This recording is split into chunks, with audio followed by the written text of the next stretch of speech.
5 minutes. 5 minutes. 16-year-olds sit their O-level exam, the last of 2 science papers. It's been a tough year. Lessons were continuously disrupted because their teachers refused to work until their government-paid salaries were increased. Now the exam's over, thousands of children across the country have no idea when and if the papers they're handing in will be marked. It's so hard these days. Without education, there's no life. Everywhere you go in the world, it's all about education. So please, we beg, mark our exams, please. These high school teachers have nearly 40 years' experience between them. They earn $150 a month each and are threatening not to grade exam papers until they get more pay. I can see it getting to the lowest of the law.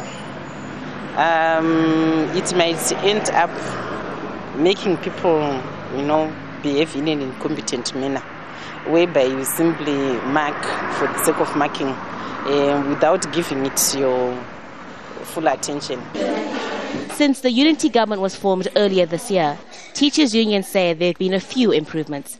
Disgruntled teachers are being asked to be patient. We are coming from an economy where warlords, if I was to use such a word, had almost emerged. There were people who were obviously hiding under the banner of patriotism and sovereignty in looting resources. But that will come to an end. And I honestly want to believe that Zimbabwe will go back to the diamond that it was. I'll give that as your homework. The schools President Robert Mugabe built in the 1980s to boost literacy levels in the country are now ill-equipped and students are struggling to learn.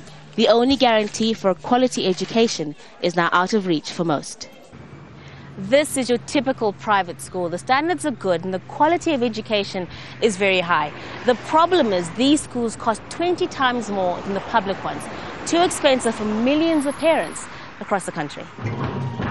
Another term as party leader for President Mugabe could mean further economic disaster for the country, as the international community remains wary of his grip on power, refusing to assist the government financially.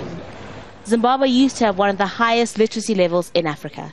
If there isn't a drastic turnaround in the education sector, that status could become something children today will only read about in history books. Haru, Mutasa, Jazeera, Harare.